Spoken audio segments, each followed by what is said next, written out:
জানায় দেয়, উবাই ইবনে কাব তোমাকে আমি একটা সূরা শিক্ষা দিব, শিখাবো, শুনিয়ে নাও, যেটা আল্লাহ রাব্বুল আলামিন তাওরাতের মধ্যে দেয় নাই, ইনজিলের মধ্যে দেয় নাই, জাবুর কিতাবের মধ্যে দেয় নাই, কুরআনের মধ্যে এই সূরাটাও আল্লাহ দেয় নাই। এরকম আরেকটা সূরা কুরআনের মধ্যে নাই, এই সূরাটা তোমার শিখাবো। উবাই ইবনে কাব রাদিয়াল্লাহু তাআলা বলেন, ওগো পয়গম্বর আমাকে একটু শিখা দেন। আল্লাহ নবী আলাইহিস সালাতু ওয়াস সালাম কো শিখে নাও, কয় সূরাতুল ফাতিহা তুমি আমার কাছ থেকে শুনিয়া নাও। মুসলমান, 2 নাম্বার 3 নাম্বার, রাসূল আকরাম সাল্লাল্লাহু আলাইহি ওয়াসাল্লাম জিবরাইল নবীজির পাশে বসে আছেন। হঠাৎ করে আসমানে একটা বিকট আওয়াজ হলো। জিবরাইল আলাইহিস সালাতু ওয়াস সালাম আকাশের আসমানের দিকে তাকায় রইলেন। রাসূল সাল্লাল্লাহু আলাইহি ওয়াসাল্লাম প্রশ্ন করলেন, এটা কিসের আওয়াজ একটু জানা দাও। রাসূল আকরাম সাল্লাল্লাহু আলাইহি ওয়াসাল্লামের জবাবে জিবরাইল আলাইহিস সালাতু ওয়াস সালাম বললেন, ওগো পয়গম্বর আসমানে এমন একটা দরজা ইতিপূর্বে কোনোদিন কারোর জন্য খোলা হয় না। ওগো নবী আজকে দরজা খোলা হয়েছে। আল্লাহু আকবার। রাসূল সাল্লাল্লাহু আলাইহি ওয়াসাল্লাম জানায় দেয়, ওগো পয়গম্বর আপনার জন্য এটা আজকে খোলা হয়েছে, ইতিপূর্বে কারোর জন্য খোলা হয় নাই। এই দরজা কারোর জন্য খোলা হয় নাই, আজকে আপনার জন্য খোলা হয়েছে। রাসূল আকরাম সাল্লাল্লাহু আলাইহি ওয়াসাল্লাম বলেন, জিবরাইল এবার পাশে বসে আছে। হঠাৎ করিয়া একজন ফেরেশতা আসমান থেকে আসছে, রাসূল আকরাম সাল্লাল্লাহু আলাইহি ওয়াসাল্লামের কাছে আসছে। আয়েশা রাসূলকে একটা না দুইটা নূরের সংবাদ দেয়। নবীকে বললেন, ওগো নবী 2টা নূরের সংবাদ দেওয়ার জন্য আমি এসেছি। নবী ডাক দিয়ে বললেন, কি সুসংবাদ জানা দাও। এবার ফেরেশতা ডাক দিয়ে বললেন, ওগো পয়গম্বর আপনার জন্য যেটা বরাদ্দ হয়েছে ইতিপূর্বে কোনো নবীর জন্য বরাদ্দ হয় নাই, ইতিপূর্বে কারো জন্য এই দরজাটা খোলা হয় নাই, ইতিপূর্বে এই 2টা নূর কারো জন্য দেওয়া হয় নাই, যা আপনি পয়গম্বরের জন্য আল্লাহ বরাদ্দ করে দিয়েছে। নবী ডাক দিয়ে বললেন, কি দেওয়া হয়েছে। নবী বলেন, পয়গম্বরকে বলেন, ও পয়গম্বর আল্লাহ আপনার জন্য 2টা দিয়েছে। 1 নম্বর সূরাতুল ফাতিহা। নবী ডাক দিয়ে বললেন, দ্বিতীয়টা কি একটু জানাও দাও। এবার ফেরেশতা ডাক দিয়ে বললেন, নবী গো 2য় নাম্বার সূরাতুল বাকারার শেষের আয়াত। কোন কিতাবের মধ্যে লেখে কয় সূরাতুল বাকারাকে বলা হয়েছে। কয় সূরাতুল বাকারার ফজিলতটা ভালো করে শুনিয়ে নাও।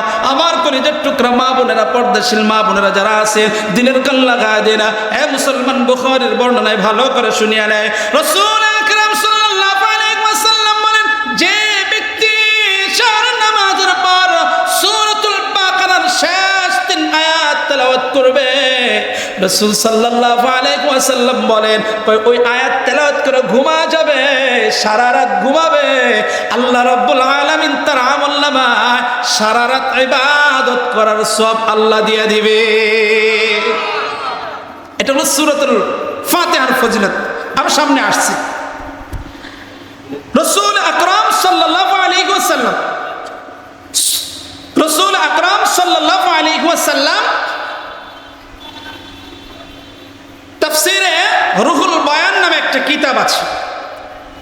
আল্লামা ইসমাইল হাক্কি রহমতুল্লাহি আলাইহি উনি লিখেছেন। উনি একটা হাদিস এনেছে। তো মুসা আলাইহিস সালাতু ওয়াস সালাম আল্লাহর কাছে দোয়া করলেন, আল্লাহ আমাকে কিতাব দেন। আল্লাহ বললেন, কিতাব পাবা, একটু সময় লাগবে। বললেন ঠিক আছে। তুর পাহাড়ে গেলেন, রোজা রাখলেন, নামাজ পড়লেন। 40 দিন হওয়ার পরে আল্লাহ তাবারক তাআলা জিবরাইলের কাছে কিতাব দিয়ে পাঠাইলেন। ওগো পয়গম্বর, জি এই যে কিতাব নেন। জিবরাইল আলাইহিস সালাতু ওয়াস সালাম যখন আসছে, জিবরাইলের ডানার মধ্যে তাওরাত কিতাব বান্ডিল সহকারে এটা নিয়ে আসছে মুসা পয়গম্বরের কাছে।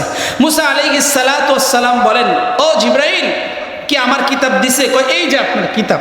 তো কিতাবের খণ্ড ছিল 1000 খণ্ড। কয় হাজার খণ্ড? 1000 খণ্ড। জিবরাইল আলাইহিস সালাতু ওয়াস সালামকে প্রশ্ন করলেন, এ জিবরাইল, এটা কি? কয় তোমার আপনার জন্য কিতাব, তাওরাত কিতাব আল্লাহর পক্ষ থেকে আসছে। এত বিশাল আকারে, কয় এই ব্যাপারে আমার সাথে কথা বললে হবে না? স্বয়ং আপনি নিজে আল্লাহর সাথে কথা বলেন, কালিমুল্লাহ, আপনি তো রবের সাথে কথা বলেন মায়া মোহাব্বত ভালোবাসা দিয়ে, আপনি একটু কথা বলেন যেটা আপনার বলতে বলেছেন। মুসা পয়গম্বর আল্লাহকে ডাক, আল্লাহ আপনি আমার কিতাব দিছেন? কয় হ, কিতাব দিছি। কতটুকু? আল্লাহ 1000 খণ্ডে একটা ভলিউম আপনাকে দিয়েছি। আদম থেকে ঈসা পর্যন্ত যত নবী আসছে প্রত্যেকটা নবীকে আল্লাহ তাআলা বান্ডিল আকারে আকারে কিতাব দিয়েছেন, কিন্তু কোরআনের ক্ষেত্রে ভিন্ন। কোরআন এটা বান্ডিল আকারে দেয় নাই, আল্লাহ স্বয়ং পড়েছে, জিবরাইল শুনেছে, জিবরাইল আয়েশা নবীরে পড়াইছে। সুবহানাল্লাহ। জিবরাইল আয়েশা সাল্লাল্লাহু আলাইহি সাল্লামকে শোনায় দিয়েছেন, কিন্তু ইতিপূর্বে যত কিতাব ছিল এগুলো বান্ডিল আকারে আকারে দিয়েছেন। মুসা পয়গম্বর তো একটু রবের সাথে মহব্বত বেশি ছিল, তো যেভাবে মনে চাইতো সেভাবে কথা বলতো। আল্লাহ এত বড় কিতাব দিছেন, এত বিশাল আকারে কিতাব, আমার উম্মত পড়তে পারবো না। আল্লাহ কয়, এটা তো ছোট একটা কিতাব দিছি, এই কিতাবের জন্য তুমি এত ভয় পাইতেছ কে? আল্লাহ এটা ছোট কিতাব? কয় হ্যাঁ, আমি এটা তো ছোট একটা কিতাব দিছি। মুসা পয়গম্বর ছোট কিতাব মানে এর চাইতে বড় একটা কিতাব, কথা কোন? এর চেয়ে বড় কিতাব? ছোট বলা মানে এর চাইতে কি বড়? আচ্ছা, মুসা পয়গম্বর বলতেছে, আল্লাহ আমারটাই যদি ছোট হয় তাহলে বড় জানি কত বড় হইব। আমার কিতাব যদি ছোট হয় 1000 বান্ডিল, আবার এক একটা বান্ডিলে এক একটা খণ্ডের মধ্যে 1000 করে পড়া, এক একটা সূরার মধ্যে 1000 করে আয়াত। সুবহানাল্লাহ। তো এখন আল্লাহ বলে, আল্লাহ এত বড় কিতাব দিছেন, আমার উম্মত পড়তে পারো। তোমার যে কিতাব দিছে এটা ছোট্ট একটা কিতাব, এর চাইতে বড় কিতাব আমি আল্লাহ এই জমিনে নাজিল করব। সুবহানাল্লাহ। মুসা আলাইহিস সালাতু ওয়াস সালাম তো মজার মানুষ না। আল্লাহ একটু শুনতে মনে চায়, কারে কিতাব দিবেন? আমার যে কিতাব দিছেন এটা তো আমি ভয় পাইতেছি, আর এর চাইতে বড় কিতাব দিবেন, এটা কার উপরে নাজিল করবেন? তার উম্মত জানি কত শক্তিশালী থাকবে এবং তারা কত মেধাবী থাকবে। আল্লাহ বলেন, ও মুসা, আমি একটা কিতাব নাজিল করব যে আসমানে 104 খানা কিতাব। আমি তোমার কিতাব দিয়েছি তাওরাত। ঈসা আলাইহিস সালাতু ওয়াস সালাম, ঈসা পয়গম্বরকে দেব ইনজিল। দাউদ আলাইহিস সালাতু ওয়াস সালাম, দাউদ নবীকে দেব জাবুর। আর একটা কিতাব, যে কিতাবের নাম হবে আল কুরআন। সুবহানাল্লাহ। এই কিতাবটা দেব একজন নবীর উপরে, যে নবীর নাম হবে মুহাম্মাদুর রাসূলুল্লাহ। সুবহানাল্লাহ। মুসা আলাইহিস সালাতু ওয়াস সালাম,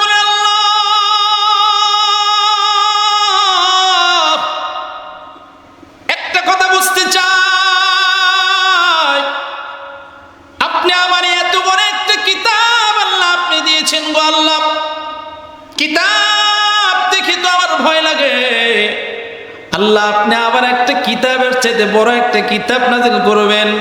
আল্লাহ রাব্বুল আলামিন অত্যন্ত মহব্বত করতেন, মুসা আলাইহিস সালাতু ওয়াস সালামকে অত্যন্ত ভালোবাসতেন, তার মায়া এবং মহব্বত দিয়ে দিয়ে কথা বলতেন। আল্লাহ রাব্বুল আলামিন জানা দেয়, মুসা শুনিয়া নাও, শুনিয়া নাও, শুনিয়া নাও, আদম থেকে ঈসা পর্যন্ত যতগুলা কিতাব আমি আল্লাহ জমিনের মধ্যে নাজিল করব, একটা কিতাব ব্যতীত শুনিয়া নাও, একটা কিতাব কুরআনুল কারীম বাদ দাও, এই 103 খানা কিতাব আমি আল্লাহ রাব্বুল আলামিন নাজিল করব। এই 100 কিতাবের 103 খানা কিতাবের যত ইলম আমি আল্লাহ দিব, এই সমস্ত ইলমগুলা একটা কিতাব আমি আল্লাহ দিয়ে দিব। মুসা পয়গম্বর বললেন, আল্লাহ বুঝে আসে না, আমার একটা কিতাব দিয়েছেন বিশাল আকারে গো আল্লাহ, আপনি আবার 103 খানা কিতাবের ইলম দিবেন। আল্লাহ বুঝে আসে না, বুঝে আসে না। আল্লাহ রাব্বুল আলামিন জানা দেয়, ও মুসা শুনিয়া নাও, শুনিয়া নাও, 103 খানা কিতাবের ইলম আমি আল্লাহ কুরআনের মধ্যে দিয়ে দিব। এই ভালো শুনেন মজার কথা, এবার আল্লাহ জানায় দেয়, মুসা 103 খানা কিতাবের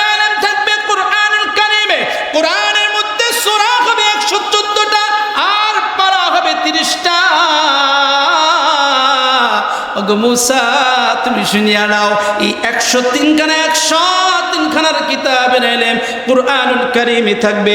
আবার কুরআনের 114টা সূরা হবে এবং কি পারা হবে 30টা। এ মুসা ভালো করে শুনিয়া নাও, এই 114টা সূরা থেকে তুমি ইলম ভাগ করে নাও, একটা সূরা বাদ দাও, সূরাতুল ফাতিহা বাদ দাও, তাহলে 113টা। আল্লাহ জানায় দিলেন মুসা 113 খানা কিতাবের মধ্যে সূরার মধ্যে যে পরিমাণ ইলম থাকবে, ওগো মুসা আমি আল্লাহ একটা সূরার মধ্যে 104 খানা কিতাবের ইলম আমি আল্লাহ সূরাতুল ফাতিহায় দিয়ে দিব। আল্লাহ জানায় দিলেন মুসা শুনিয়া নাও, সূরাতুল ফাতিহার আয়াত হবে 7টা। এ মুসা 104 খানা কিতাবের সমস্ত ইলমগুলো আমি আল্লাহ সূরাতুল ফাতিহার 7টা আয়াতের মধ্যে দিয়ে দিব। আল্লামা ইসমাইল হাক্কি রহমাতুল্লাহি আলাইহি আরো স্পষ্ট করে লেখেন, এ মুসলমান দিনের কাল্লা গাদের, আমি শুধু সূরাতুল ফাতিহার আলোচনা করতেছি যাতে করে এই সূরাতুল ফাতিহার আলোচনাটা শুনে আমাদের নামাজগুলো সুন্দর হয়ে যায়।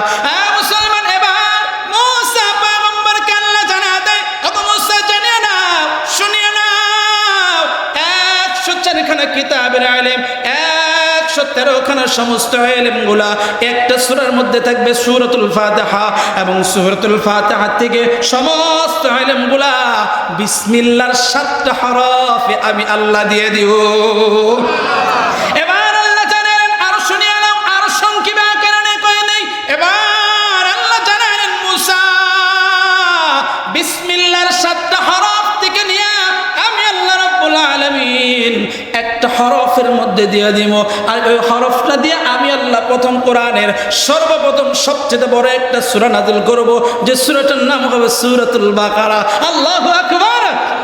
আল্লাহ জানায় দিলেন শুনিয়ে নাও, কই সূরাতুল ফাতিহার বাকারার প্রথম নাম্বার হরফ হবে আলিফ। সেই আলিফের মধ্যে আমি আল্লাহ পুরা কোরআনের ইলমকে সমস্ত ইলমগুলো আমি আল্লাহ একটা আলিফে দিব, আর সে আলিফ দিয়ে আমি আল্লাহ রাব্বুল আলামিন কোরআন শুরু করে দিব। আল্লাহ রাব্বুল আলামিন সূরাতুল বাকারার প্রথম নাম্বার হরফ হলো আলিফ। আল্লাহ বলেন আলিফ লাম মিম। আল্লাহ জানাইলেন না মুসা আমি আল্লাহ রাব্বুল আলামিন পুরা কোরআনের এই সূরাতুল ফাতিহার মধ্যে আমি আল্লাহ ইলম ঢুকানো থাকবে। জমহুর উলামা একরামদের মতে এটাই প্রমাণ হয়, কেউ যদি সূরাতুল ফাতিহা কুরআনুল কারীম খতম করে খতমে তারাবির মধ্যে পড়ে, আসমানে যত কিতাব পড়লে যে পরিমাণ সওয়াব, এই কোরআন পড়লে ওই পরিমাণ সওয়াব পাওয়া যাবে। আল্লাহ আরো জানায়, দেখো আরো শুনিয়ে নেন কি, এই সূরাতুল ফাতিহা পড়লে পুরা কোরআনের পড়া সওয়াব পেয়ে যাবেন। সুবহানাল্লাহ। এটা হলো 4 নম্বর ফজিলত। এবার আসি এই সূরার ফজিলত। এবার এই সূরার গুরুত্বপূর্ণ এই সূরাটা হলো সূরাতুশ শিফা। রোগের জন্য এটা কি শিফা। সুবহানাল্লাহ খান, সুবহানাল্লাহ। একটু জোরে খান, সুবহানাল্লাহ। আজকে এই আমলটা শুনে নি, শিখবো। বলেন কোন শিখবো ইনশাআল্লাহ? হ্যাঁ বলেন, সবাই বলেন ইনশাআল্লাহ। এর মাঝে আমি একটু তথ্য দিয়ে দিই ভালো করে। বর্তমান সময়ে যেটা আমাদের দাবি, বর্তমান সময়ে আমাদের স্পষ্ট দাবি, ইসকনের ব্যাপারে আমরা কম আর বেশি সকলেই মুসলমান অবগত আছে। কথা বলেন। ইসকনের সবচেয়ে বড় হাতিয়ার বর্তমান ব্ল্যাকমেল করা, কালো জাদু করা।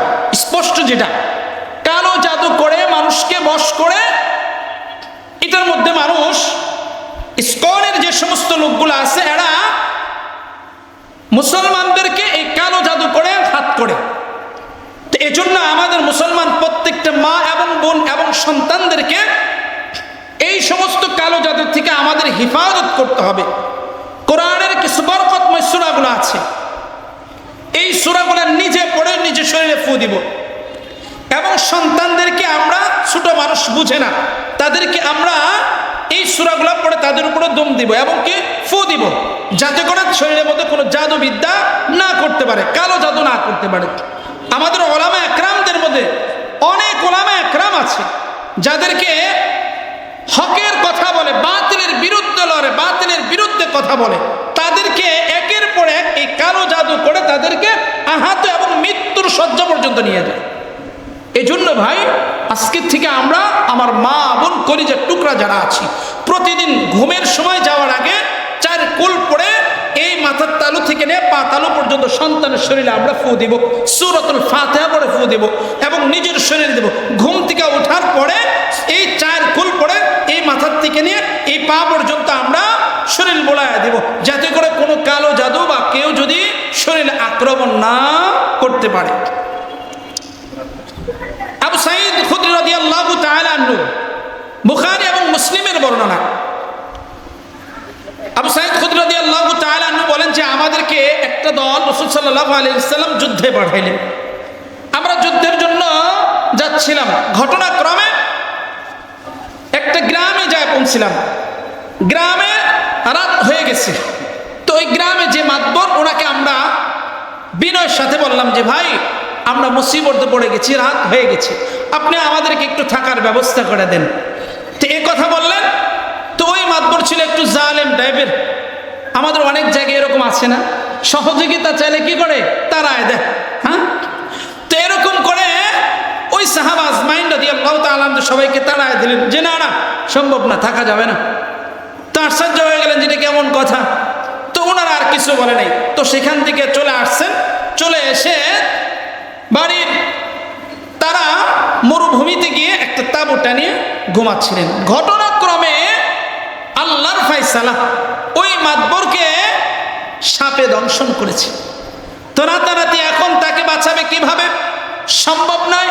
কিভাবে তাকে বাঁচাইতে হবে এটাও তো সম্ভব নয়।